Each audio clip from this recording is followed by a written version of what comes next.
Hey, hey, hey, welcome to the Oasis 13 podcast. I am the host, Imani, and before we start this episode, as always, I have to express gratitude for everything, for you listening, for me being able to be here and speak, for healing that is going to come, for everything. So thank you, thank you, thank you. And this episode is titled Black Woman Excellence. I have one of these every season, and really it's just from a black woman to a black woman. Sometimes it's motivation, sometimes it's holding us accountable, and that's what I'm doing with this one, holding all of us as black women accountable. So if you're interested in that, go ahead and stay tuned in. Thank you.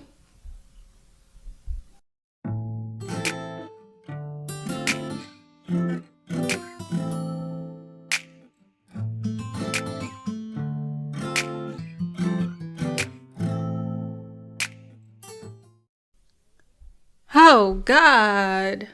Okay. All right. Welcome to the Oasis 13 podcast. And it's the Black Woman Excellence Edition. I love this episode, okay? Because I always make sure that I do my due diligence and do my research. And it's really about, black women uplifting black women inspiring black women holding black women accountable. We have to have this space for one another, to be there for one another, and to it's very beneficial to have just this space just for us. So this is an episode for black women. Anybody who is interested can listen, but just know the intention of these episodes is for black women, for us to help each other, and specifically for this episode. Well, actually, before I say that, if you haven't checked out the last one. I think that is one of the favorites from my unknown first season. um, but yeah, so that one is just really inspiring and telling us how great we are and that we are so amazing. This one is going to be us holding ourselves more accountable. Ooh, I'm not going to be nice this episode. So if you don't, all right. So before I get into it, right? I shouldn't say I'm not going to be nice, but I'm going to be very honest with some things that maybe we can work on as black women. And, I'm not going to, it's not going to be it's so-and-so's fault, or, well, what about the men? That's not what we're focused on right now. Right now, we have to focus on what we're doing for ourselves, because, that's just the message that I preach. You got to heal yourself, and you can't really worry about stomach. You can't really worry about other people all the time. We getting too far ahead. So before I even get into it, I definitely want to start this episode off by honoring Miss Cicely Tyson, who passed on January 28th of this year. And she was a very influential icon in the entertainment industry. And she definitely made her mark on this world. So thank you, Miss Cicely. I am a firm believer in divine guidance. My mother said when I was about 6 months old, she was pushing me in the baby carriage. And she was stopped by a woman who was admiring this newborn baby. And she said to my mother, "Take care of that child. She has a sixth sense." Now, she said when I was a child, I could always tell her when something was going to happen. In the family, around the family, I didn't like it. I was beginning to think that something was radically wrong. And it was my cousin. He was a psychologist. He said, "Let's go for a walk." He took me to a bookstore and he bought me all of these books. And he said to me, "We all have it. Some more developed than others." Years later, I had this dream that I fell in the street and that I had my left hand extended for help. And so there was something about it that was very strange, very eerie. And I suddenly had this chill.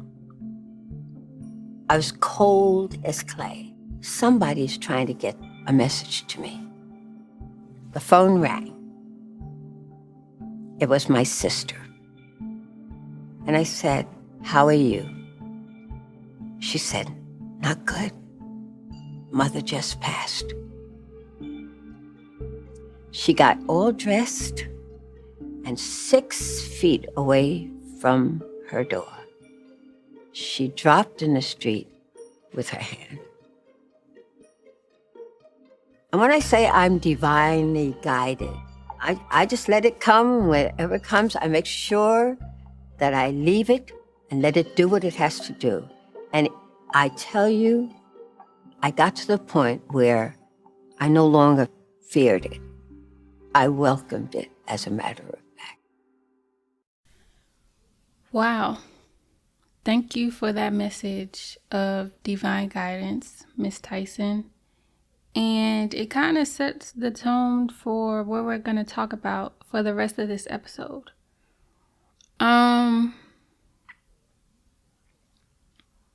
So as women, we can naturally have a more inclined intuition, a more in tune guidance that we have, you know? And the kind of the message that I want to preach, or I can't believe I just said that. The message that I want to share is us tapping into more of our divine guidance as it relates to relationships. Okay, this episode is us working on our relationships because I don't know, this topic it's a very hot topic right now. And it's just been really sad to me seeing what's going on in our community and the disconnect between Black men and women. And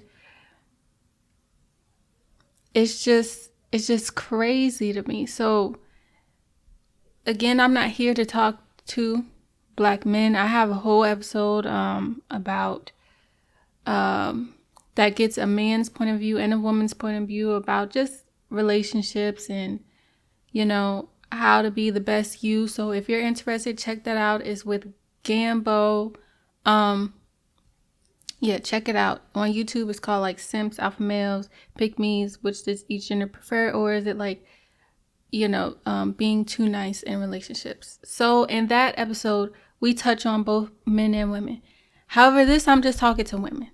I'm just focused on us, right? Because as a Black woman, that's all I can really, that's, again, self-healing. All right.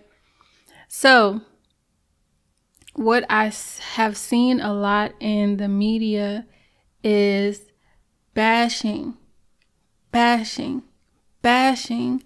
of men to women, women to men.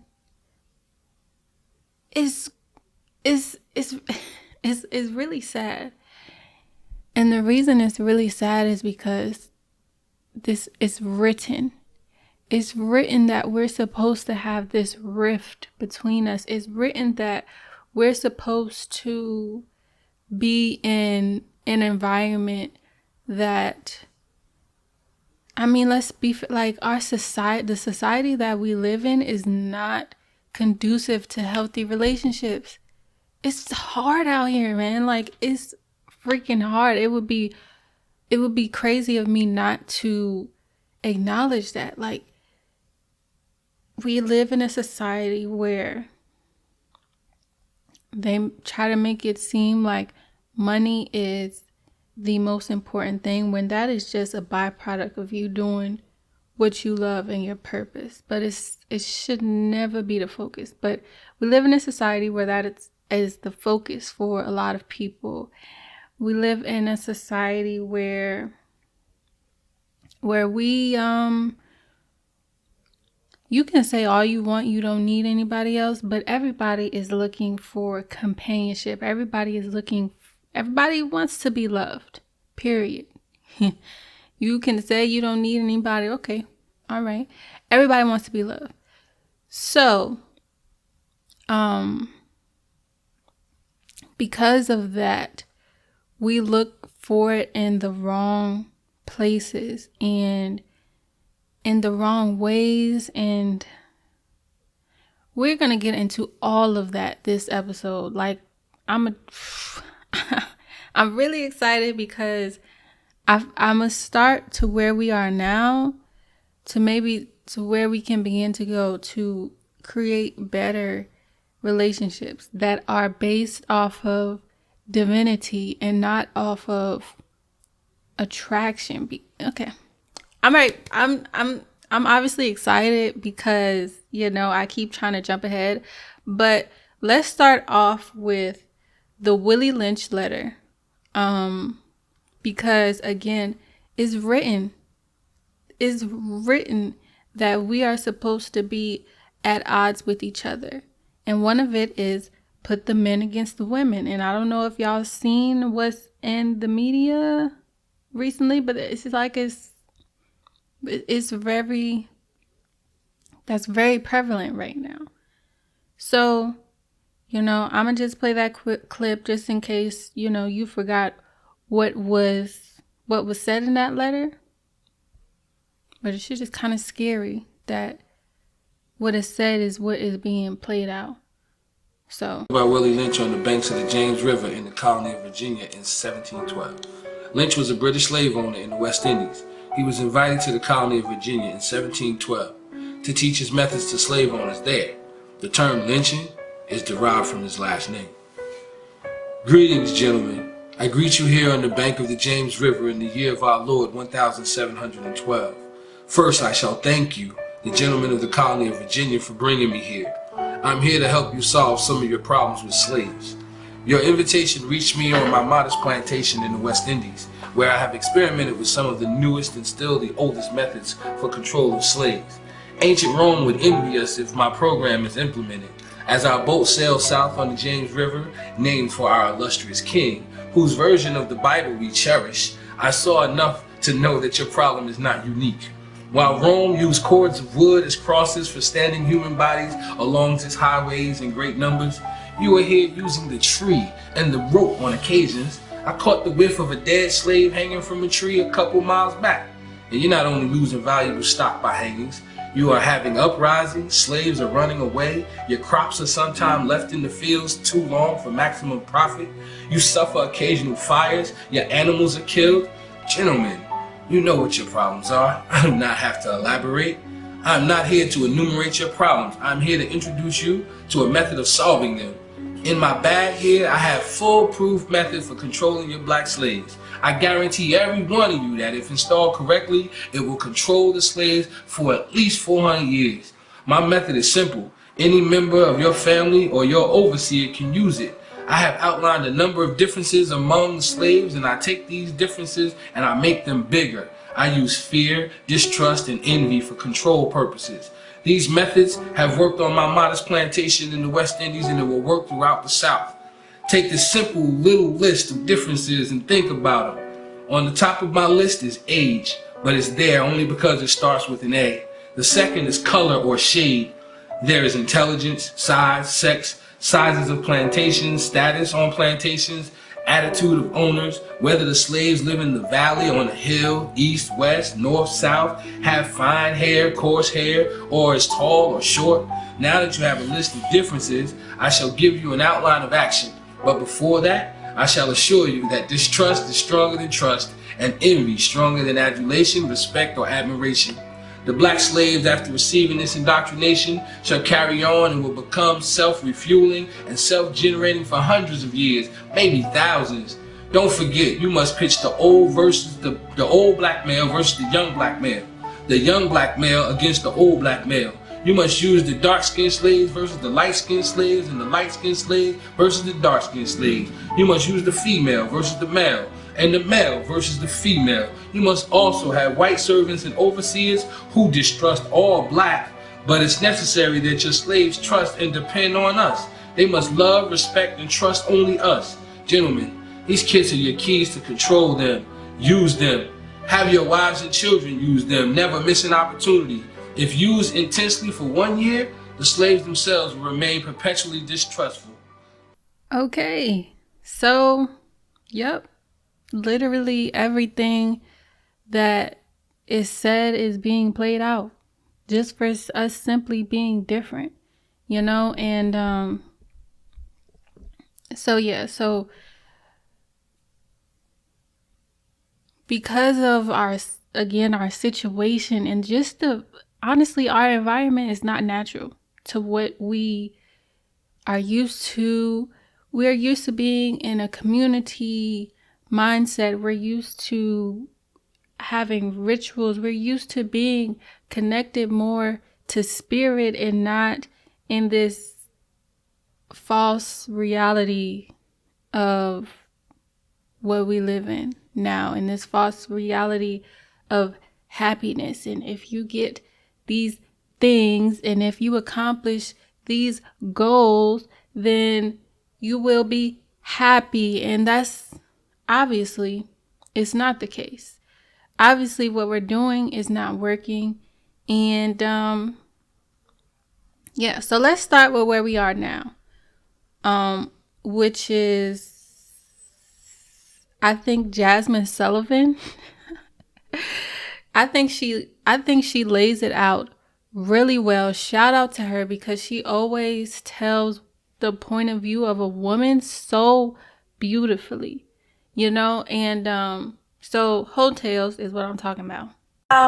Some of it is from my personal life. It's from friends, family, it's stories of real women, and we all experience a lot of the same things. And I'm not ashamed to tell my story and tell those stories. And I feel like it's important for people to hear them, because a lot of the time women's stories are muted and or we have to present ourselves a certain way for the masses. And I just feel like that's whack, and it's kind of dated. It's like, everybody has layers. Everybody has been through things. Everybody got trauma. And it's okay to have gone through something or still be going through something, and that be your story, and you're trying to figure life out. Like, that's what everybody's trying to do anyway. And that Hotels. That's where we at now. That's where we at now. And it's like a story. It starts off. So I kind of want to talk about each song just a little bit, because honestly, her album tells a story of each of what women go through, of what women think, of what this society has led us to, has created, So the first one, bodies on bodies. Okay, and she basically talking about being reckless with yourself, being reckless with your body, sleeping around, and when you do that, you're not really respecting yourself, because really what she outlines in that is, like, she knows she ain't supposed to be doing it, but she's still doing it. And again, it's created because we all want love, we all want compassion, but we doing it in the wrong ways, right? So that's number one. Bodies on bodies, basically. So we starting off, first of all, you reckless, right? You just reckless. Then number two, don't forget to come and pick up your feelings. I'm sorry. I'm sorry for hurting your ears, but listen. Yeah, pick up your feelings. So I think this kind of tells the story of us distancing. Like, in relationships, it's kind of become cool to not express yourself, and maybe you putting out too much but you're not getting nothing back, and she basically telling dude, peace out, that's it. That's what I got from that. The next one, Ari's tale. I love her. Like, she's amazing. She is point blank amazing, and I appreciate her honesty, because girl, if you haven't listened to that clip, girl, please listen to it, because the girl says, I was basically willing to ruin my career for some dude, for some guy. She was like, that chick just spoke to me. What? That shit is crazy. And this is where we get messed up, because all right, so we started our bodies, right? You being reckless, and then you find this one dude, right? I think it tells a whole story. So then she finds this one dude, and maybe she left the first one and pick up your feelings, but then she finds another one, and he just, like, the dick speaks, right? That shit is not healthy at all. What they call it, that demon dick? Because when you start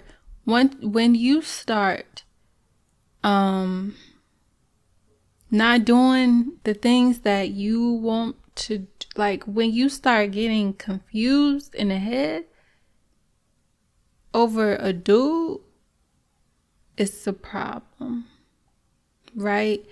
And I know, we're going to get more into the spirituality of sex, but sex is never just a physical thing. It is never. Even if you think like that's all you're doing is just experiencing it physically, no. It has some effects, and y'all know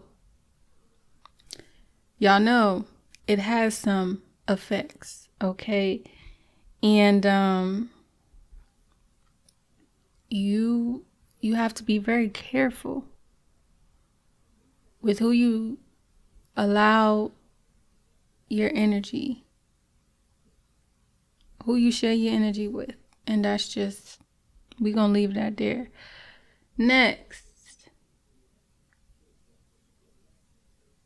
put it down. Again, we talking about demon dick. So this girl they talk about in this song, basically, I do whatever he say. I pay this dude rent. What? Like, again. So the storyline of you sleeping around, you messing with dudes you don't need to be messing with. They messing with your head. And then as women, we let that affect other parts of our lives. And then it's a circle. And then what if you have kids? And then you put it that you got this messed up idea of like men. And then you putting those ideas into your kids. And then it's just a cycle, right? A cycle, right? And yeah, like I said, I'm holding us accountable in this episode, women. So yeah, that's all I'm saying. You need it. Everything has a cause and effect, right? So if you're doing that, it has an effect. Okay. Next one. On it. This is just simply Ari and Jazmine talking about sitting on a dick. Again, be careful. Don't. That's a very special. Hey, listen.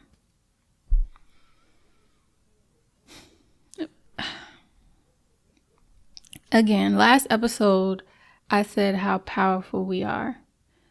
We have to recognize that power in ourselves again. And not only that, but also start respecting ourselves and not only that, but also view relationships that's totally different than we do now. Like relationships are trash. Like the way that we approach them is trash. And again, we kind of telling the whole story with this album, right?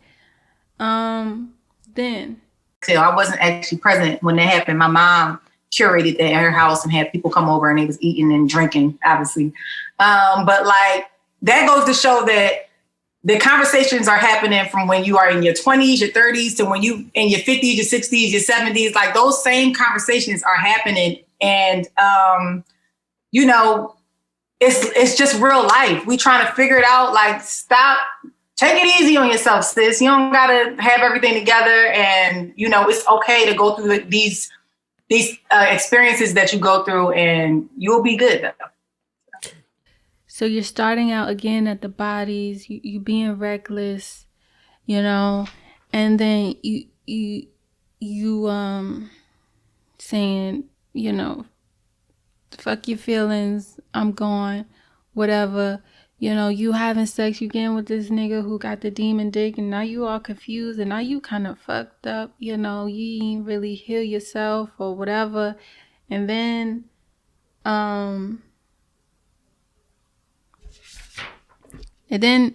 just basing relationships off of material things such as money, and that never works. So the relationship is not,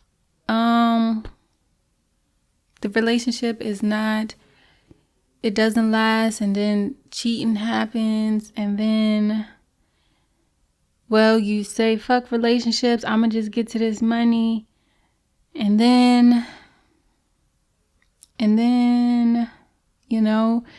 you feel like, you can only feel valued for what you have to offer sexually because of what social media is showing. And you like, well, shit, I might as well just be a hoe out here. All right. Because I got to do what the heck I got to do, and I got to make my money. So that's what it is, And that is what I got from the whole album. And again, I felt like that was necessary because I feel like that's where a lot of women are now. That's where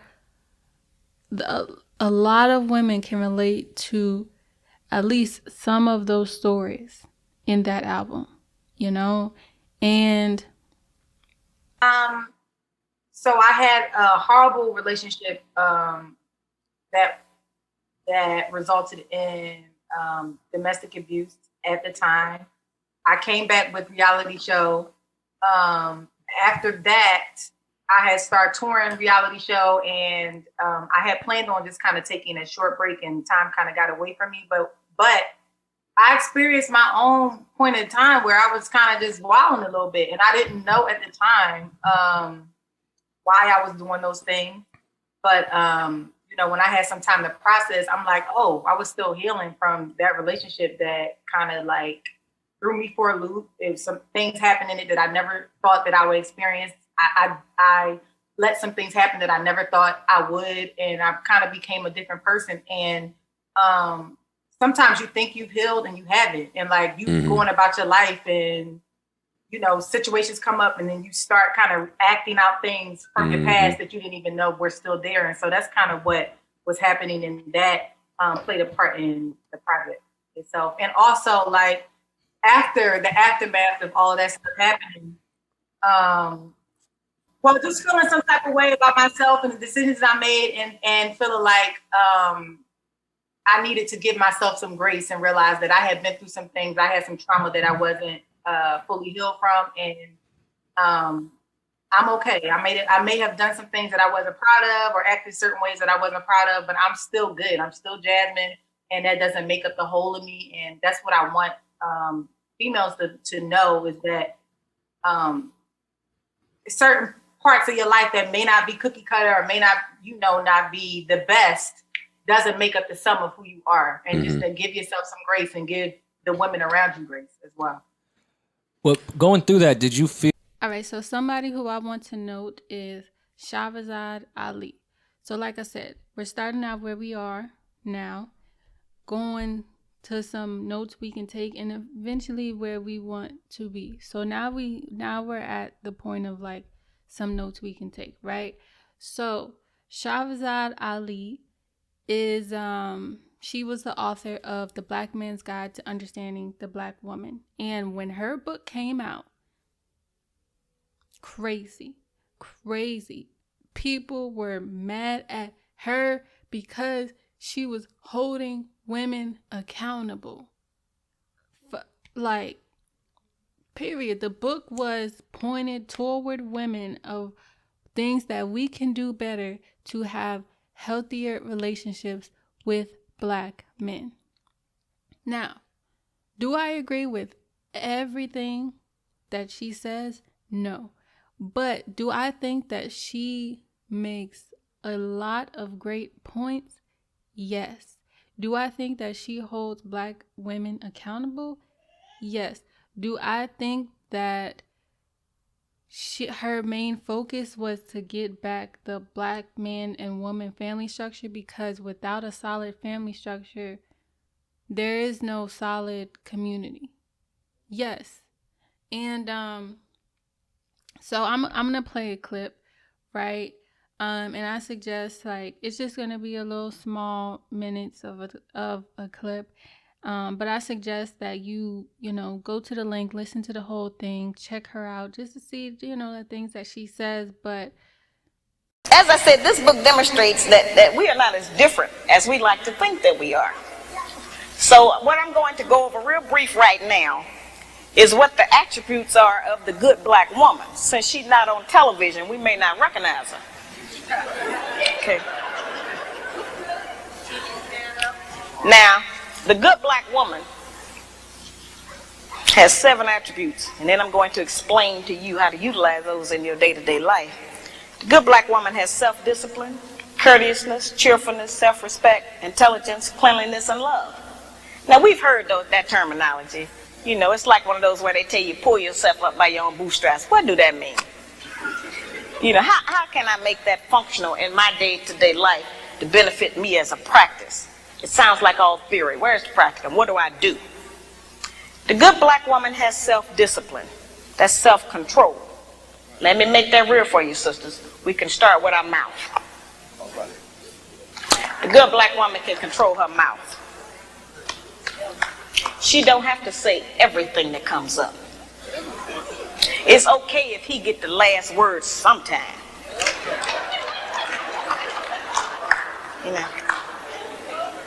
She don't cuss in public.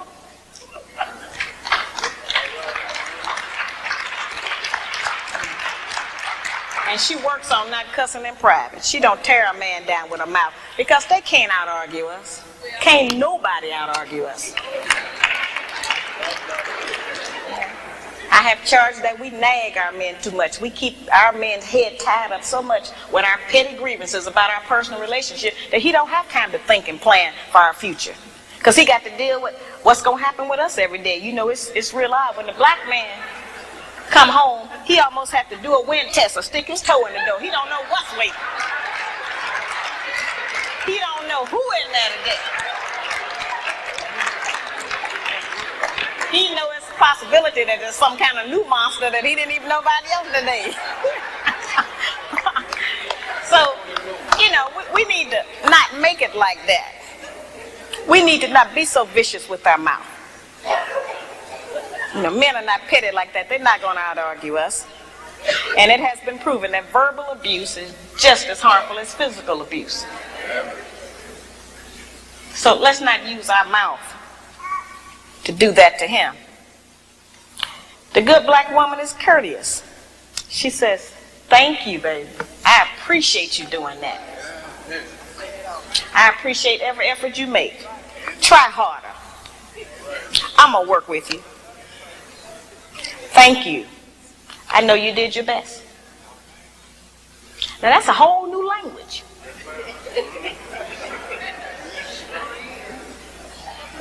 But just to say that during the course of the day, every day, with the man that you're trying to be with or want to be with, will make our life easier. We can't get it if we don't give it. We keep wanting them to give us and do something for us that we refuse to do and give to them. It don't work like that. The good black woman has self-respect. She don't have to go out naked just to get the attention of a man.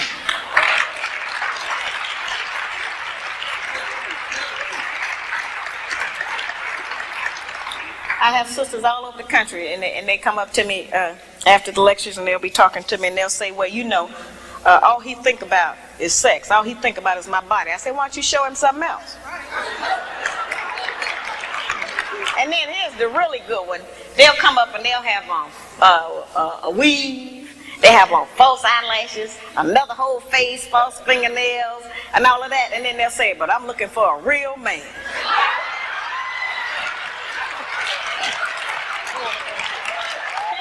It's real deep. I say, why? What do you want a real man for?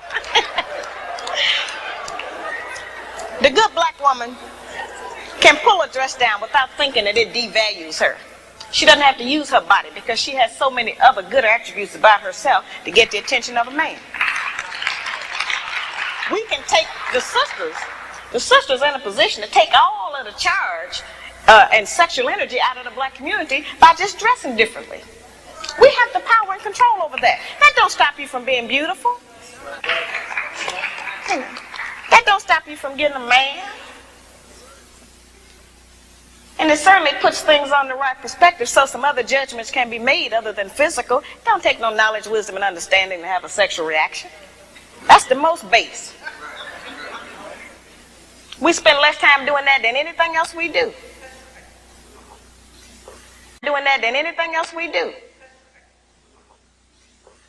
So, you know, that doesn't always have to be the forefront issue. We know we are capable of that. The good black woman has intelligence, meaning that she knows how to behave properly in the streets. She's not in the wrong place. Some of our women don't know what else to do other than go to the bar. They need some activities. Some of our women thinking that staying home on the weekend is some kind of sin.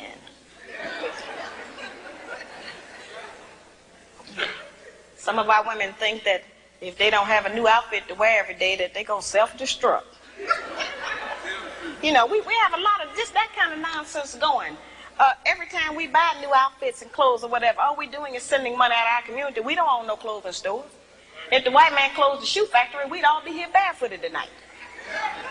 We don't own no shoe factories.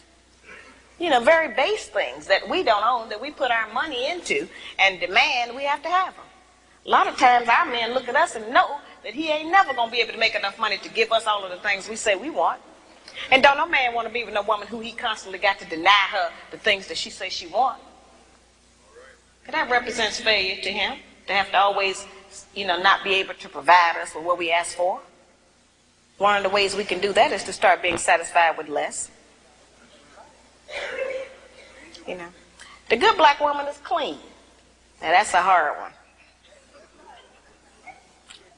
The good black woman try to keep the house clean. Good black woman is clean by her own body. You know, a lot of those things we kind of take for granted, but all of our people don't know about that. There are people who are angry with me because I even described the fact that some of us as sisters don't have the proper personal hygiene, as if that don't exist. We have too much falsehood and pretense going about our condition. Everybody that's dressed up ain't clean. You know, that's just the truth. We have to look at our condition in the light of truth. Stop reacting emotionally and pretending that just because we don't want to. One of the most difficult things that I deal with out here is trying to teach our people the difference between an actual fact and an opinion. Our people think that they can accept or reject truth based on how they feel about it. Your feelings don't change the truth. The truth is just going to be there. You can feel any kind of way you want to feel about it. Those kind of emotions have kept us from growing. Because anything we don't like, we just reject that and say, well, I don't believe that. That don't mean that it's not the truth. It just makes you a disbeliever. The good black woman practices non-possessive loving. Now, y'all know that's a hard one. Now, envy is wanting what someone else has. And jealousy, of course, is just selfishness. If you haven't left yet, thank you for tuning in. Again, this is just us holding ourselves accountable because and this episode specifically is about being better so that we can be better within relationships, because I do feel like one of my purposes is to share that message, because there's just a lot of it's just a lot of miscommunication, and we have to do better at trying to understand one another so that we can come back together in healthy unions. And where we're going to end now is this little amazing book that is called The Spirit of Intimacy in the Ancient Africans' Teachings in the Ways of Relationships by Sobonfu Some. This book, amazing. I definitely recommend it to anyone who is interested in getting a new outlook on relationships. If you're tired of what is the current status, and as women, we have a lot of power. We do. So if we make spirit the base of our relationships, it will change everything. So yeah, the base of her message is really relationships are not based off of ego. So we're not picking people based off of attraction, money, status, any of those outward things. Is literally based on if your purposes are aligned and if spirit wants you to be together. Now, how do you know if spirit wants you to be together? Well, in her tribe, it's just totally different. So let's start off with the fact that in her tribe, community is everything. They don't have a mindset of this is mine, and if it's mine, then it's not yours. You know, like they have a we mindset. Like she says, even with kids and other men and women, as the children, you don't really call the child that you birth. It's not only your child, it's everybody's child in the community, you know? And the men, all men are your brothers, or you can call them your husbands. Now don't lose me on here, you know? It's just for namesake, right? Like, it's just like nothing is yours, right? Now you're saying, how does that play out in their relationships, right? So basically how people get together is the elders in their community. They do a ritual and all this and kind of ask spirit, you know, whose purposes are aligned and all of that. And then spirit will let them know, do these ritual practices. And basically that's how, you know, they join relationships. Now, before we go any further, don't you think that would create a longer lasting relationship if you knew that your relationship was divinely guided and divinely put together by God and not from your own choice? You know, because if you're choosing, oh, we are fickle as people, and you know, it's always going to be somebody better. So yeah, obviously it's not going to last. But if the base of your relationship is our purposes are aligned and spirit has put us together for a reason, that's totally different. So I want to read from a couple of pages. Again, please get this book. It's amazing. Okay, so people in the West can begin to strengthen their intimate relationships by maintaining their connection with spirit through prayers, through walking in nature and dealing with natural forces, through connecting with the earth, the mineral, the fire, or the mountains. And that was another thing she said. You know, obviously they live very closely to, you know, within earth, you know, and they're like, that's another thing. We are so separated from nature, and nature is very healing for us as melanated people, especially. And all right, so let me go on. So she also says, it is very easy for us to get lost in the mundane world and forget about our connection to spirit. Yet without that connection, we are basically walking dead.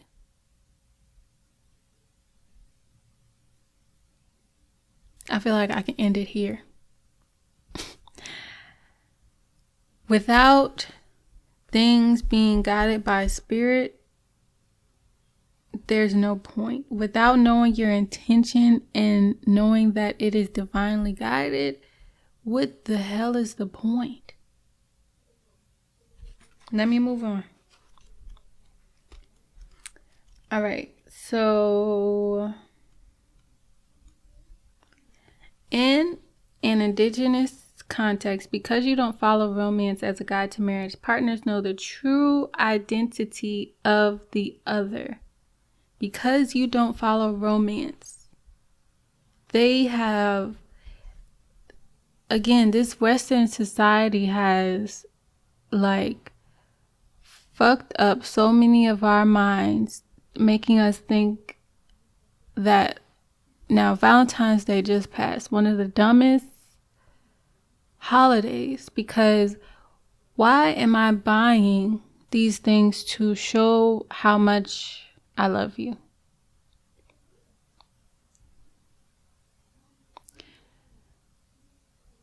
It doesn't make any sense. It doesn't make any sense. Like, we should be connected on a different level. I shouldn't have to, it shouldn't even matter. And then, you know, because it does matter in this society, oh, you messed up if you don't get somebody something for Valentine's Day. Now you mad. And like, what? If y'all relationship was already messed up, don't let Valentine's Day be the reason. You know, like, anyways, this is a very good one. So people think that when they say yes once, it means yes forever. But indigenous context, no. That's why you have to constantly renew your vows, whether it's once a year or when somebody else is getting married. So you are constantly renewing yourself to the person that, now again, the elders put them together, but you have the option to say yes or no, right? It's not like you have to, but the elders will bring to your attention, hey, we think, or not we think, but it has been shown to us that, you may be the best partner for so-and-so because based on this or that. And how Sobonfu Some, sorry, her husband's name is Malodome, but how she got her husband was, again, the elders brought to her attention. They said, hey, there's a man in the West who is by himself, and we think that you would be a great partner for him. Now, again, she's living in Africa. They live totally different. She doesn't know what it's like to live without her family. She was like, how am I supposed to live without my community?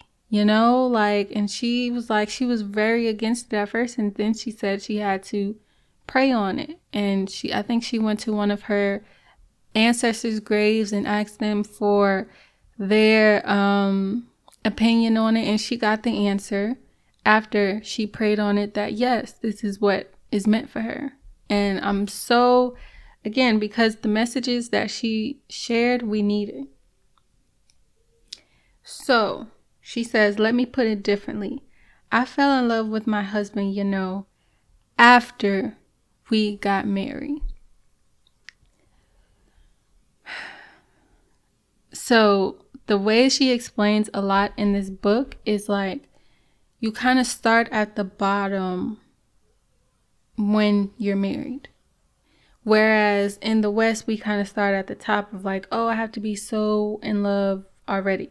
She's like, no, we build it up consistently to really get to know one another, to really find out who that other person is.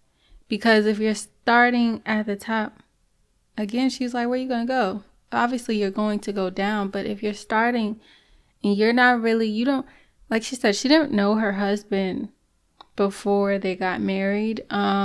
Which is, again, is a very different structure than we live in now. But we can adapt some of their, obviously we can't live like that because we're just way too far away from that. But we can adapt some of what she's talking about, right? So basically just saying your initial thing may not be attraction or adoration. It should be because spiritually you are meant to be in that relationship, All right. And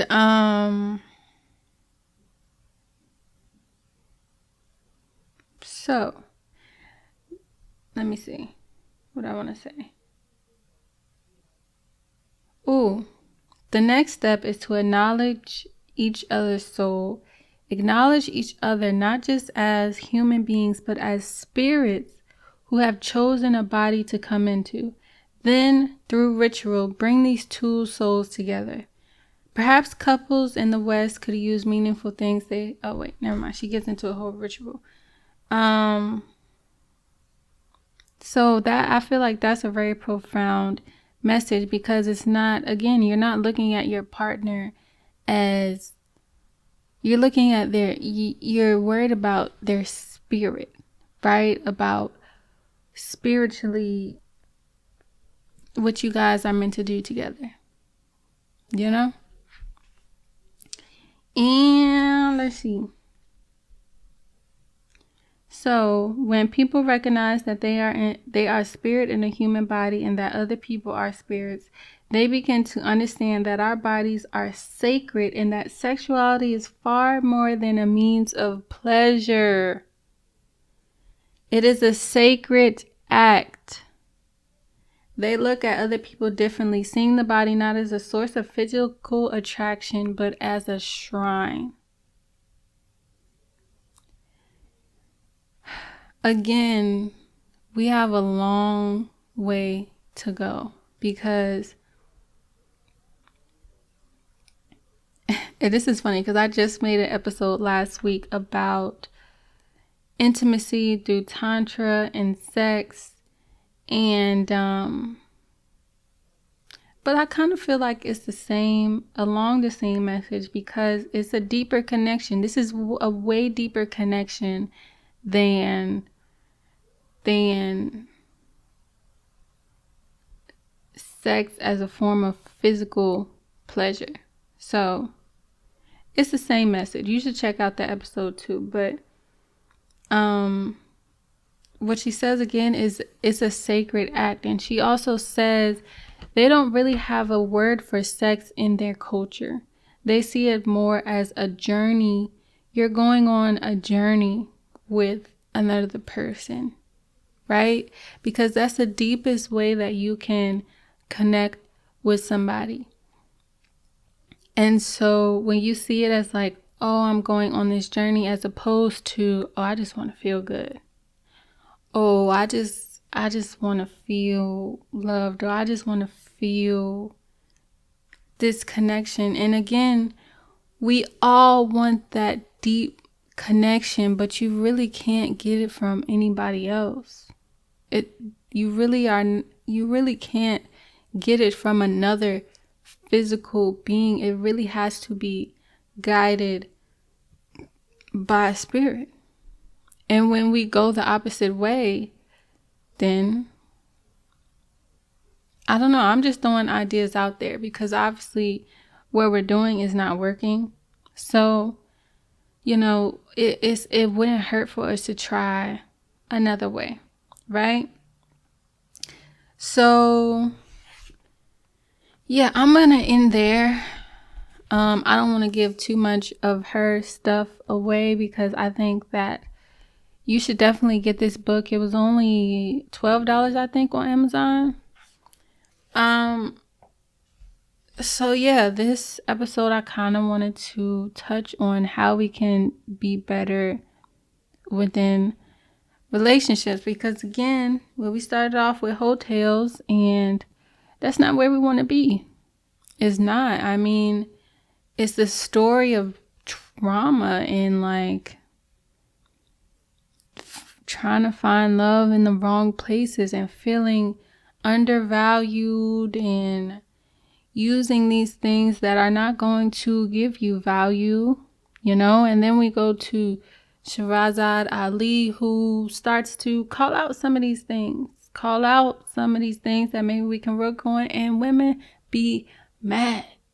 Like, but we have to hold ourselves accountable. And lastly, we ended with Sobonfu Some, who maybe who has given us some different ideas of how we can approach relationships as opposed to how we are approaching them now. And, you know, we have a long way to go. You know, like again, this shit is written, so it's not going to be easy, you know. There's a lot of work for us to do, but as women, we have to work on ourselves and being the best version of ourselves. Yeah. And I want to end this episode with shouting out a local talent. Sakia, what's up? What's up, Freeze? Sakia Freeze, who is the creator of Events with Freeze, and she also makes cute, you know, like stickers and stuff you can put on your computer. And for Christmas, she made like ornaments, you know, cute stuff that you might want to have. So again, that is a local talent here in Virginia, which is something that I will also be adding to the Black Woman Excellence podcast, which will happen again once every season. So thank you for listening to this episode. I hope that you gained something out of it. yeah. So as women, let's work on doing better. Okay? All right, guys. And remember that your refuge is in your self-healing. So heal yourself to find your refuge. Okay? Peace. Intimacy is one of the most important things in our life. In my country, when two people meet, there is a new spirit that is born out of that relationship, which is called the spirit of intimacy, because healthy relationships are at the heart of human being lives. When we meet someone, it's important to let our guard down, to surrender to what is being born so that we can begin to experience that spirit of intimacy that is being born between us. When we meet and open our heart, we are able to then welcome someone into our heart while welcoming ourselves.